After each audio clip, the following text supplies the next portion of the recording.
नमस्कार बच्चों, आज हम हिंदी उपन्यास का उद्भव एवं विकास देखेंगे।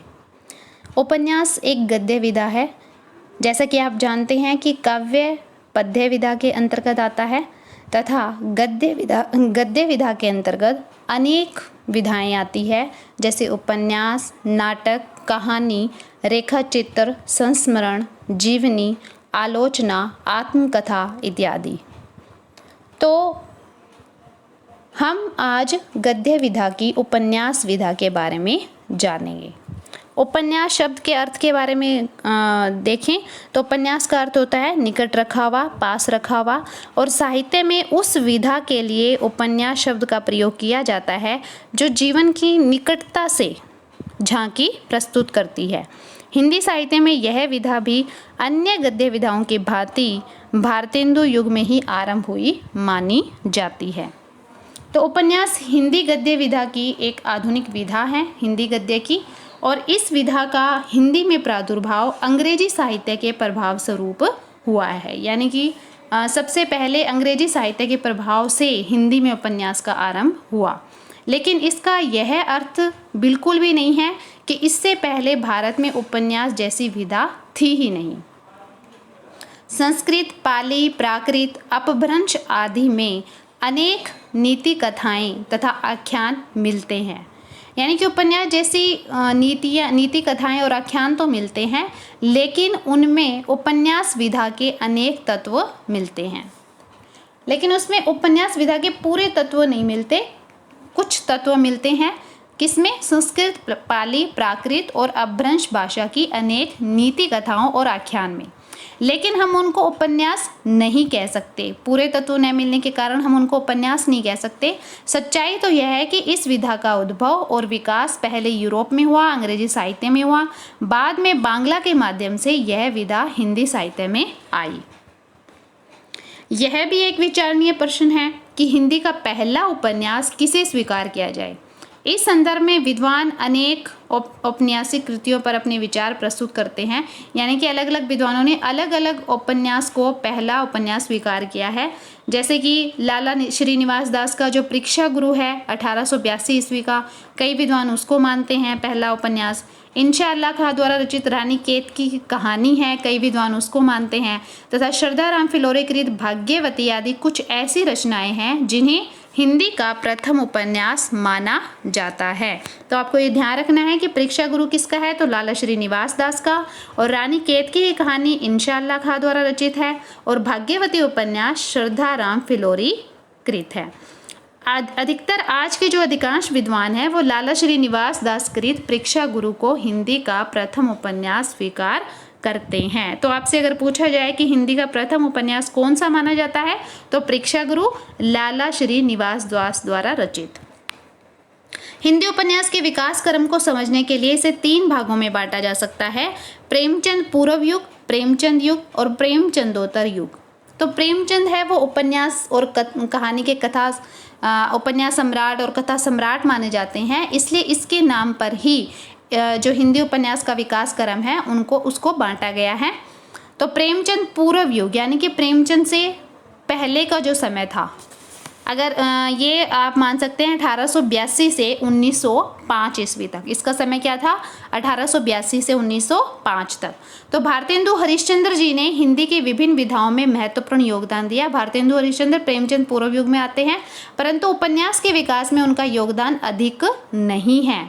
अन्य जो विधाएं हैं जैसे निबंध है, नाटक है, तो इनमें भारतेंदु का बहुत अधिक योगदान रहा है, आलोचना में भी, लेकिन उपन्यास में उनका अधिक योगदान नहीं रहा है। उन्होंने कुछ उपन्यासों का अनुवाद अवश्य किया, परंतु किसी मौलिक उपन्यास की रचना नहीं की। उन्होंने एक उपन्यास लिखना आरंभ किया था, परंतु वह पूरा नहीं हो पाया। अधिकांश विद्वान हिंदी का प्रथम मौलिक उपन्यास लाला श्रीनिवास द्वारा रचित परीक्षा गुरु को मानते हैं, और यह एक कैसा उपन्यास है? उपदेशात्मक उपन्यास है। प्रेमचंद पूर्व के उपन्यासों में मुख्यतः कौन कौन से मिलते हैं? हमें सामाजिक उपन्यास मिलते हैं, जो समाज से संबंधित हो, इतिहास से संबंधित उपन्यास मिलते हैं, पुराणों से संबंधित, हमारे पुराण जो है उनसे संबंधित उपन्यास मिलते हैं, और कुछ उपन्यासकारों ने तिलस्मी जो अय्यारी जो होती है तिलस्म से संबंधित और जासूसी उपन्यास भी लिखे हैं। इस काल के उपन्यासकारों में जिन्होंने तिलस्मी व जासूसी उपन्यास लिखे उनमें है देवकीनंदन खत्री, जिन्होंने चंद्रकांता लिखा। चंद्रकांता एक आपको ध्यान होगा तो एक प्रसिद्ध धारावाहिक आता था, वो देवकीनंदन खत्री के ही चंद्रकांता उपन्यास पर आधारित था। गोपाल राम गहमरी और किशोरी लाल गोस्वामी का नाम उल्लेखनीय है। देवकीनंदन खत्री ने चंद्रकांता व चंद्रकांता संतति जैसे तिलस्मी और अय्यारी उपन्यास लिखे। ये उपन्यास इतने अधिक लोकप्रिय हुए कि इन्हें पढ़ने के लिए उस समय जब ये उपन्यास लिखे गए थे तब इन्हें पढ़ने के लिए लाखों लोगों ने हिंदी सीखी। ये इतने अधिक लोकप्रिय हुए थे। गोपाल राम गहमरी ने 5 दर्जन से अधिक जासूसी उपन्यास लिखे। किशोरी लाल गोस्वामी ने तिलस्मी उपन्यासों का ढेर सा लगा दिया और बालकृष्ण भट्ट ने नूतन ब्रह्मचारी 100 अजान एक सुजान उपन्यास लिखे। ये इनके बहुत प्रसिद्ध उपन्यास माने जाते हैं, तो आपको इनको ध्यान रखना है कि नूतन ब्रह्मचारी 100 अजान एक सुजान किसके उपन्यास है, तो बालकृष्ण भट्ट के। अयोध्या सिंह उपाध्याय भी एक लोकप्रिय उपन्यासकार हुए हैं और उन्होंने ठेठ हिंदी का ठाठ तथा अधखिला फूल उपन्यासों की रचना की। अगर पूछा जाए तो ठेठ हिंदी का ठाठ और अधखिला फूल किसके उपन्यास है, तो अयोध्या सिंह उपाध्याय के। फिर आता है प्रेमचंद युग। प्रेमचंद युग का समय क्या माना जाता है? प्रेमचंद युग का समय माना जाता है 1905 से 1936 तक। ये 1880 थोड़ा गलत लिखा हुआ है, तो प्रेमचंद युग माना जाता है 1905 से 1936 तक। उपन्यास सम्राट कहलाते हैं प्रेमचंद हमारे। ये सच में ये प्रेमचंद का खुद का समय बताया हुआ है कि उनका जन्म हुआ था 1880 ईस्वी में और उनकी मृत्यु हुई थी 1936 ईस्वी में। तो प्रेमचंद युग का अगर समय पूछा जाए तो 1905 से 1936 तक है। तो प्रेमचंद उपन्यास सम्राट कहलाते हैं और उन्हीं के उपन्यास क्षेत्र में पदार्पण से एक नए युग का आरंभ हुआ। यानी कि जब से उन्होंने प्रेमचंद जी ने उपन्यास लिखने शुरू किए तब से उपन्यास का एक नया युग शुरू हो गया, एक नए तरीके के उपन्यास लिखे जाने लगे। वस्तुतः वे हिंदी के प्रथम मौलिक उपन्यासकार थे जिन्होंने बिल्कुल स्वच्छ और विचारधारा के मौलिक उपन्यास लिखे। उन्होंने उपन्यास विधा को नई पहचान दी। उनके उपन्यासों में निम्न वर्ग, मध्यम वर्ग, भारतीय किसान व समस्त शोषित वर्ग की विभिन्न समस्याओं का चित्रण मिलता है। सन 1918 में प्रेमचंद का पहला उपन्यास सेवा सदन प्रकाशित हुआ। इसके साथ ही उपन्यासों की स्वस्थ परंपरा चल निकली। तो सेवा सदन किसका उपन्यास है, तो प्रेमचंद जी का है। प्रेमचंद युग में सामाजिक, ऐतिहासिक तथा मनोवैज्ञानिक 3 प्रकार के उपन्यास लिखे गए। सामाजिक और ऐतिहासिक तो प्रेमचंद पूर्व में भी लिखे गए थे। अब इस युग में कौन से उपन्यास भी लिखे जाने लगे, मनोवैज्ञानिक। प्रेमचंद के अधिकांश उपन्यास कैसे हैं, तो सामाजिक हैं। सेवा सदन, निर्मला, प्रेमाश्रम, रंगभूमि, करमभूमि, गबन, कायाकल्प, गोदान आदि उनके प्रमुख उपन्यास हैं। तो आपको प्रेमचंद जी के उपन्यासों को बिल्कुल अच्छे से ध्यान रखना है कि इनके कौन कौन से उपन्यास हैं। सेवा सदन, निर्मला, प्रेमाश्रम, रंगभूमि, करमभूमि, गबन, कायाकल्प और गोदान। उनके उपन्यासों में तत्कालीन यानी कि उस समय के समाज की यथार्थ वास्तविक झांकी मिलती है। उस समय के समाज में जितनी भी बुराइयां थी उनका वर्णन प्रेमचंद के उपन्यासों में मिलता है। गोदान तो प्रेमचंद की ही नहीं वरन हिंदी साहित्य की सर्वश्रेष्ठ रचना मानी जाती है। प्रेमचंद युग के अन्य प्रमुख उपन्यासकार हैं जयशंकर प्रसाद, सूर्यकांत त्रिपाठी निराला, विशंबर नाथ शर्मा कौशिक, भगवती चरण वर्मा और वृंदावन लाल वर्मा आदि। तो आपको ये लेखक याद रखने हैं कि प्रेमचंद युग के अन्य प्रमुख उपन्यासकार जयशंकर प्रसाद, निराला, विशंबर नाथ शर्मा कौशिक, भगवती चरण वर्मा, वृंदावन लाल वर्मा आदि थे। तो जयशंकर प्रसाद ने भी ऐतिहासिक उपन्यास लिखे थे। उनके उपन्यास अधिक लोकप्रिय नहीं हुए। उनके उपन्यास है कंकाल, तितली, इरावती, और इरावती उनका उपन्यास अधूरा रह गया था। निराला जी ने भी 3 उपन्यास लिखे हैं, अप्सरा, अलका तथा निरुपमा, लेकिन उन्हें उपन्यास विधा में उतनी सफलता नहीं मिली जितनी काव्य के क्षेत्र में मिली। विशंबर नाथ शर्मा कौशिक के प्रमुख उपन्यास हैं माँ तथा भिखारिणी। ये उनके प्रसिद्ध उपन्यास माने जाते हैं, विशंबर नाथ शर्मा कौशिक के माँ तथा भिखारिणी। भगवती चरण वर्मा का प्रसिद्ध उपन्यास है चित्रलेखा। ये इनका प्रसिद्ध उपन्यास माना जाता है जो कि पाप पुण्य के आकलन पर आधारित है। तो भगवती चरण वर्मा का कौन सा है, चित्रलेखा। वृंदावन लाल वर्मा के ऐतिहासिक उपन्यास के बारे में अगर बात की जाए तो गढ़ कुंडार, विराटा की पद्मनी, रानी लक्ष्मीबाई आदि उनके प्रसिद्ध ऐतिहासिक उपन्यास माने जाते हैं।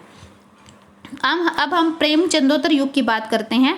तो प्रेमचंदोत्तर युग कौन सा है? जो प्रेमचंद के बाद का समय है, बाद के जो लेखक हुए, तो ये है इसका समय है 1936 से आज तक। तो प्रेमचंदोत्तर युग में उपन्यास के क्षेत्र में अनेक नवीन प्रवृत्तियां दिखाई देती हैं।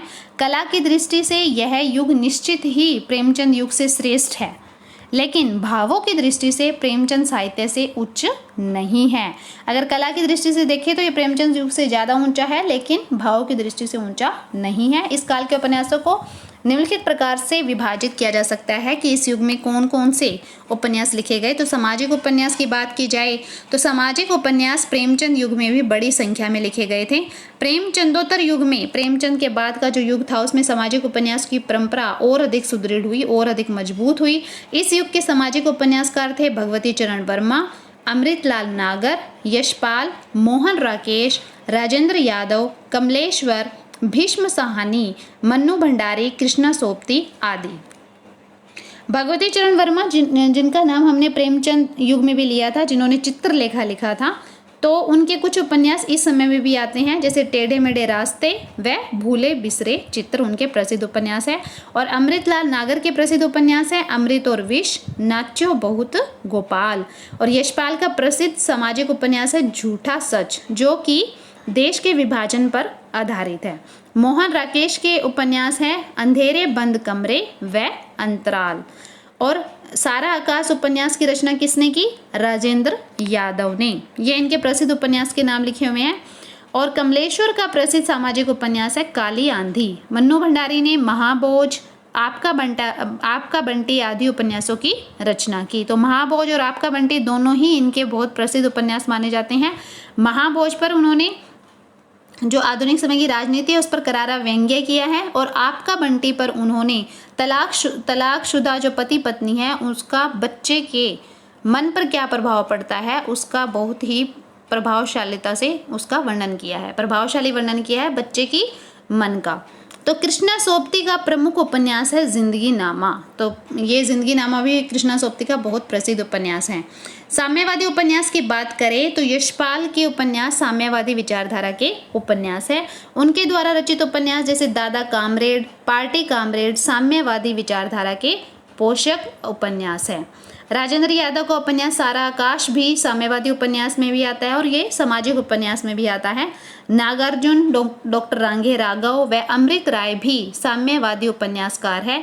इन उपन्यासों में समाज के खोखलेपन को यथार्थवादी ढंग से प्रस्तुत किया गया है। ये उपन्यास कार्ल मार्क्स की विचारधारा से प्रेरित होकर लिखे गए हैं। साम्यवादी क्या होता है? जो प्रगतिशील जो विचारधारा है उसके आधार पर लिखे गए उपन्यास, यानी कि इन उपन्यासों में जो शोषक और शोषित वर्ग है, जो शोषित वर्ग हो गया जिसका शोषण किया जाता है, और शोषक वर्ग हो गया जो शोषण करता है, तो उन पर आधारित है इनके सारे उपन्यास, वो साम्यवादी उपन्यास कहलाते हैं।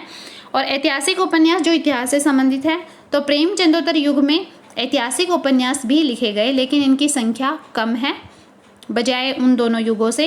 तो ऐतिहासिक उपन्यासकारों में वृंदावन लाल वर्मा, सूर्यकांत त्रिपाठी निराला व हजारी प्रसाद द्विवेदी का नाम उल्लेखनीय है। वृंदावन लाल वर्मा के प्रमुख ऐतिहासिक उपन्यास जैसे गढ़ कुंडार, विराटा की पद्मनी व रानी लक्ष्मीबाई माने जाते हैं। और हजारी प्रसाद द्विवेदी के उपन्यास बाण भट्ट की आत्मकथा प्रसिद्ध ऐतिहासिक उपन्यास है। यशपाल साम्यवादी उपन्यासकार है, परंतु उनका दिव्या व अमिता उनके ऐतिहासिक उपन्यास माने जाते हैं। मनोवैज्ञानिक उपन्यास भी लिखे गए इस युग में। तो जैनेन्द्र कुमार ने मनोवैज्ञानिक उपन्यासों की रचना की। उनके प्रसिद्ध उपन्यास है सुनीता, कल्याणी, परख, सुखदा, विवर्त आदि। जैनेन्द्र के बाद अज्ञे ने इस परंपरा को आगे बढ़ाया। तो अज्ञे के हैं शेखर एक जीवनी, जो उनका बहुत प्रसिद्ध उपन्यास माना जाता है। नदी के द्वीप और अपने अपने अजनबी उपन्यास लिखे। इलाचंद्र जोशी ने मनोविशेषण पर बल दिया। उन्होंने सन्यासी, निर्वासित और जहाज का पंछी जैसे उपन्यासों की रचना की। तो यहाँ पर जो मनुष्य के व्यवहार पर जो उपन्यास लिखे गए वो मनोवैज्ञानिक उपन्यास माने जाते हैं। आंचलिक उपन्यास जो किसी अंचल विशेष से, किसी क्षेत्र विशेष से संबंधित उसके आधार पर जो उपन्यास लिखे जाते हैं उनको आंचलिक उपन्यास कहा जाता है। तो आंचलिक उपन्यास में किसी क्षेत्र विशेष की संस्कृति का चित्रण किया जाता है। इस दृष्टि से फणीश्वर नाथ रेणु का उपन्यास मैला आंचल विशेष उल्लेखनीय है, जो कि हिंदी का पहला आंचलिक उपन्यास माना जाता है। मैला आंचल को हिंदी उपन्यास साहित्य का सर्वश्रेष्ठ आंचलिक उपन्यास कहा जा सकता है। शिव पूजन सहाय का देहाती दुनिया भी प्रसिद्ध आंचलिक उपन्यास है। तो देहाती दुनिया किसका है? तो शिव पूजन सहाय का। बाबा बटेश्वर नाथ, जो कि नागार्जुन का प्रसिद्ध आंचलिक उपन्यास है। डॉक्टर रांघे राघव का कब तक पुकारूं और शैलेश मटियानी का हौलदार तथा राही मासूम रजा का आधा गांव भी आंचलिक उपन्यास माना जाता है। रामदरस मिश्र का प्रसिद्ध आंचलिक उपन्यास है पानी के प्राचीर। आगे हम अगर प्रयोगशील उपन्यास की बात करें, जो आधुनिकता पर आधारित है, जो आधुनिक जीवन है उसके आधार पर लिखे गए थे अनेक प्रयोग करके, तो वो प्रयोगशील उपन्यास में आते हैं। उपन्यास के क्षेत्र में कुछ अनूठे प्रयोग भी किए गए हैं। जैसे धर्मवीर भारती ने अपने उपन्यास सूरज का 7वां घोड़ा में अलग अलग व्यक्तियों की अलग अलग कहानियों को एक सूत्र में पिरोने का प्रयास किया है। गिरधर गोपाल ने चांदनी के खंडर किसका है? तो गिरधर गोपाल का में केवल 24 घंटों की कथा को अपने उपन्यास का विषय बनाया है। 11 सपनों का देश भी एक उनका उपन्यास, गिरधर गोपाल का एक ऐसा उपन्यास है जो अनेक लेखकों द्वारा लिखा गया। ठीक ऐसे ही 1 इंच मुस्कान उपन्यास है, वो राजेंद्र यादव व मन्नू भंडारी के द्वारा मिलकर लिखा गया। सर्वेश्वर दयाल सक्सेना के उपन्यास सोया हुआ जल में एक सराय में ठहरे हुए यात्रियों की एक रात की जिंदगी का वर्णन है। तो सोया हुआ जल किसका है? तो सर्वेश्वर दयाल सक्सेना का। आधुनिक युग बोध के उपन्यास की बात की जाए तो आज का उपन्यास आधुनिक युग बोध का उपन्यास है। यह उपन्यास औद्योगिकरण, शहरीकरण, आधुनिकता, बौद्धिकता व पश्चिमी विचारधारा से प्रभावित है। इनके कौन है? आधुनिक युग के जो मुख्य उपन्यासकार हैं वो मोहन राकेश, राजेंद्र यादव, कमलेश्वर, मन्नू भंडारी, कृष्णा सोबती, नरेश मेहता, भीष्म साहनी आदि उपन्यासकारों के उपन्यास में यह युग बोध सरलता से देखा जा सकता है। उदाहरण के लिए राजकमल चौधरी का उपन्यास मरी हुई मछली समलैंगिक यौन सुख में लिप्त महिलाओं की कहानी है। तो मरी हुई मछली किसका है? तो राजकमल चौधरी का। श्रीलाल शुक्ल का राग दरबारी उपन्यास आधुनिक जीवन पर सुंदर व्यंग्य है। निष्कर्षतः हम कह सकते हैं कि अल्पकाल में यानी कि थोड़े समय में ही हिंदी उपन्यास विधा ने पर्याप्त उन्नति की है और वर्तमान समय में हिंदी उपन्यास के कथ्य व शिल्प में अत्यधिक परिवर्तन हुआ है, जो समय की मांग के अनुरूप उचित भी है। आशा करती हूँ कि आपको ये हिंदी उपन्यास का विकास अच्छे से समझ आया होगा।